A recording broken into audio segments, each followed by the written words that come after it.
The band was in the middle of their second set. Duke at the piano, his hands moving across the keys with the precision of a surgeon and the grace of a dancer. The music was perfection. The crowd was transfixed, except for one table. VIP section front and center. Tony Bats Salerno sat with three of his crew, connected to the Genovese family. Made man, ran numbers and protection rackets in the Bronx. He was drunk. Loud, interrupting the music with his conversation. Laughing at his own jokes while Duke Ellington was trying to perform. At first, people tried to ignore it. You don't tell a connected guy to shut up.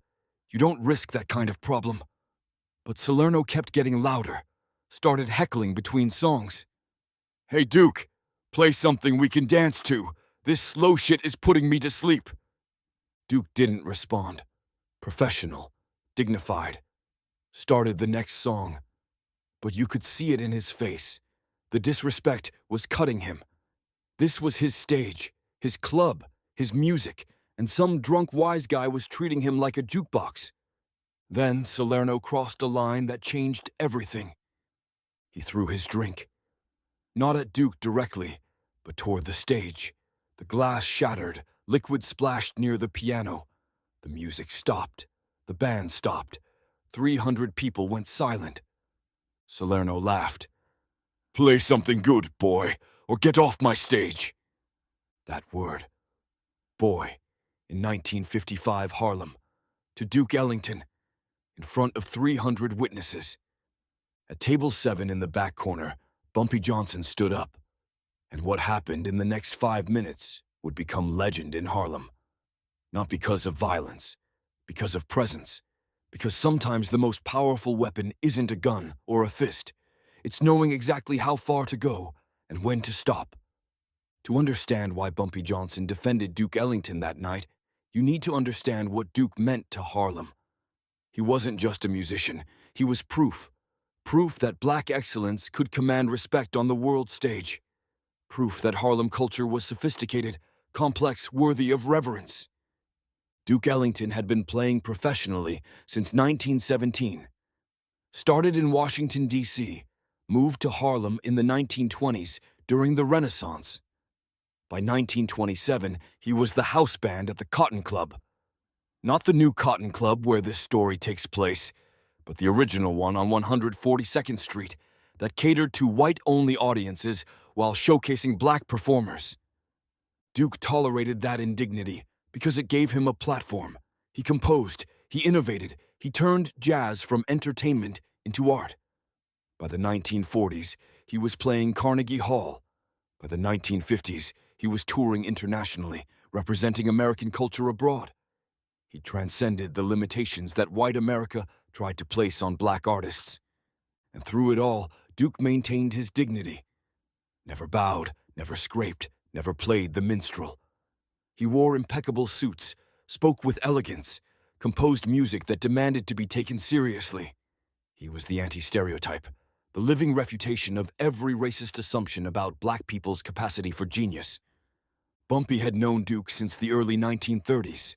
They'd crossed paths at Harlem social events, at club openings, at community gatherings.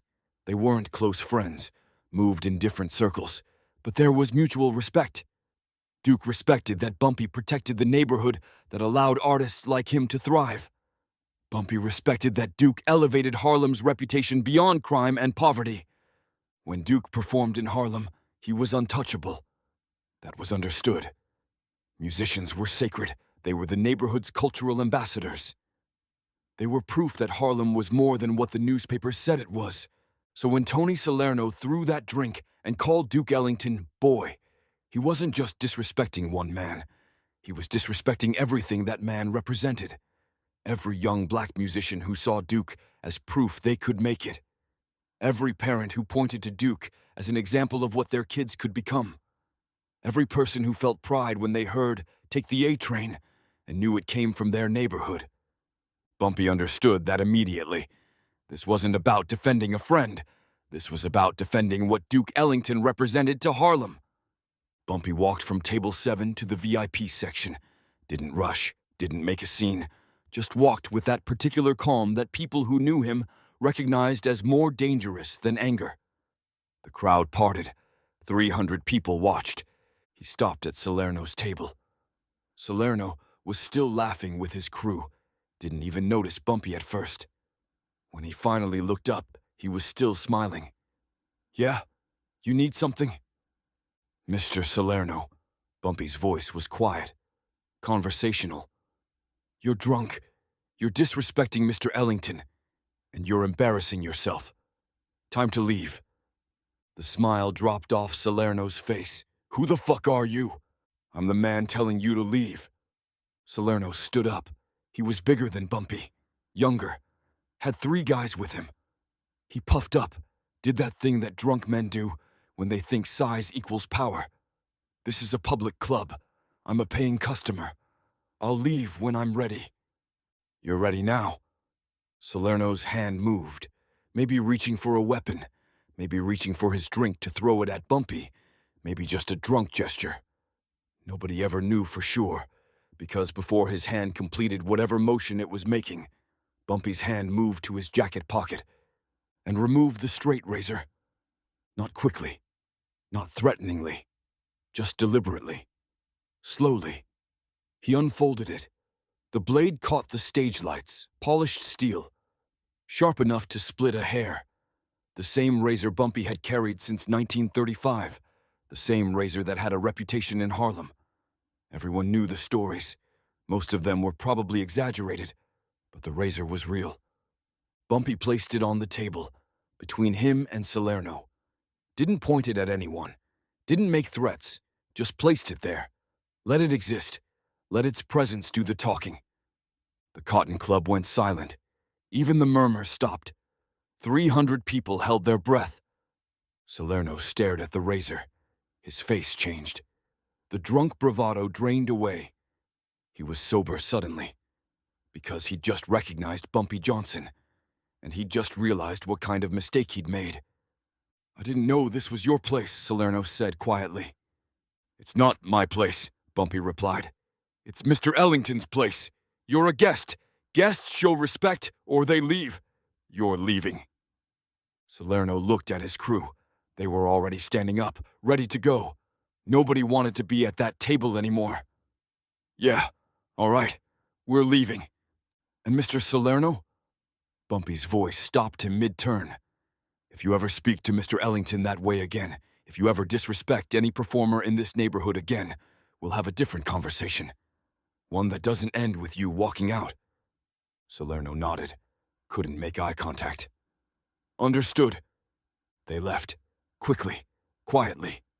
4 grown men who'd come in acting like they owned the place, leaving like scolded children. Bumpy picked up his razor, folded it, put it back in his pocket, turned to face the stage. Duke Ellington was standing at his piano, watching. Their eyes met. Bumpy nodded once.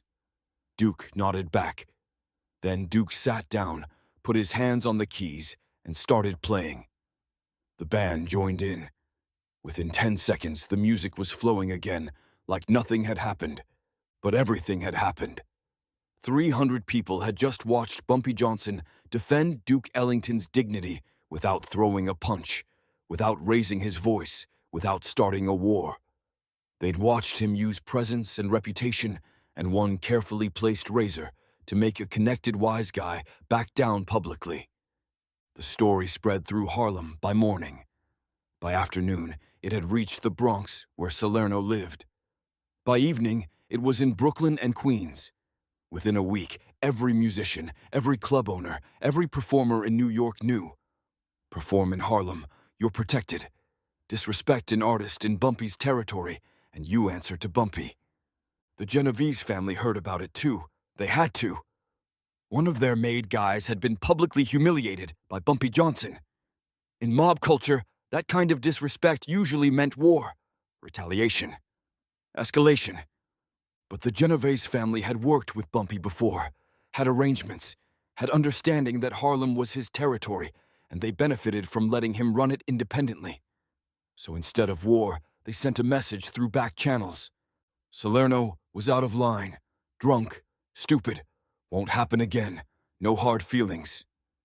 Translation: We're not going to defend him. He embarrassed himself and us. You did what you had to do. We're good. That was the genius of Bumpy's move. He defended Duke Ellington. He'd protected Harlem's cultural dignity. He'd enforced respect, and he'd done it in a way that the mob couldn't retaliate against without looking weak themselves. Because everyone who heard the story, and everyone heard the story, agreed. Salerno was wrong. He disrespected a legend. He deserved what he got. 2 days later, Duke Ellington came to Small's Paradise, asked to speak with Bumpy. They sat at table 7. Duke ordered coffee. Bumpy ordered cognac. "You didn't have to do that," Duke said. "Yes, I did. I've dealt with drunk hecklers before. I can handle myself." Bumpy looked at him. "It wasn't about whether you could handle yourself. It was about what you represent. When they disrespect you, they disrespect all of us. Every kid who wants to be a musician, every parent who points to you and says, that's what success looks like. Every person who feels pride when they hear your music. You're not just Duke Ellington. You're proof that we're more than what they say we are." Duke was quiet for a moment. "You understand that? Really understand it?" "I understand that I run numbers and protection. I'm never going to play Carnegie Hall. I'm never going to represent America abroad. But you do. You're the face of Harlem that the world respects. That matters. That's worth protecting." Duke extended his hand. They shook. "Thank you." Years later, in 1973, Duke Ellington published his autobiography, Music is My Mistress. In it, he included a brief passage about performing in Harlem in the 1950s.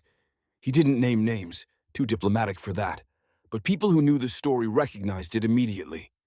He wrote, "There was a man in Harlem who understood that music is sacred, that artists deserve dignity regardless of who's in the audience. One night, someone forgot that lesson. The man reminded them. I never forgot that reminder, or the man who delivered it." The story became part of Harlem's oral history. Musicians would tell it to younger musicians.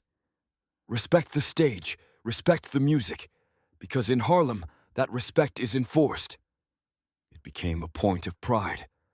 Other neighborhoods might tolerate disrespect of their artists. Harlem didn't. The Cotton Club incident also established something else. It clarified the relationship between Harlem's cultural community and its street power. They weren't at odds. They were symbiotic. The artists gave Harlem its reputation for sophistication and culture. The street operators protected that culture from outside interference. Duke Ellington could create. Billie Holiday could sing. Langston Hughes could write. James Baldwin could think. And they could do it in Harlem without fear that some drunk outsider would disrespect them without consequence. That freedom, that protection, that's what allowed Harlem to become the cultural capital of Black America. When Bumpy Johnson died in 1968, Duke Ellington was on tour in Europe. He couldn't make it back for the funeral, but he sent a telegram that was read at the service. It said simply, "Harlem has lost its protector. Music has lost its guardian. I have lost a friend who understood what matters." The telegram was brief, elegant, like Duke's music. But everyone at that funeral understood what it meant. The man who'd composed some of the most sophisticated music in American history was acknowledging that a street gangster had understood something essential about culture, about dignity, about protection. That's the complexity most people miss about Bumpy Johnson. He existed in a world of violence and crime. He ran illegal operations. He'd done things that would never appear in polite biographies. But he also understood that culture matters, that artists deserve protection, that dignity is worth defending. March 17, 1955. A drunk mobster disrespected Duke Ellington. Bumpy Johnson placed a razor on a table, and 300 people watched power assert itself without violence, watched dignity get defended without bloodshed, watched a street kingpin protect a cultural icon because both of them, in their different ways, were fighting for Harlem's soul. That razor never cut anyone that night. It didn't have to. Sometimes the most effective weapon is the one you never use. Sometimes the most powerful statement is the one made in silence. Sometimes protection means making sure everyone in the room understands. This man, this artist, this music, it's sacred here. And sacred things don't get disrespected without consequence. If this story showed you a side of Bumpy Johnson and Duke Ellington that you've never seen before, hit that subscribe button. We're telling the untold stories where street power protected cultural excellence, where gangsters defended artists, where respect meant more than money. Drop a like if you understand that protecting culture is just as important as protecting territory. And in the comments, let me know, would you have stood up for Duke Ellington that night? Would you have put your reputation on the line for an artist's dignity? Turn on notifications because we're building something here. 6 videos deep into the Bumpy Johnson series. We've shown you Hollywood protection, mob negotiations, faith protection, Cold War intelligence, Muhammad Ali's exile, and now jazz royalty, defended with a razor that never drew blood. This is the complete picture of a man who protected black excellence in every form until his very last day.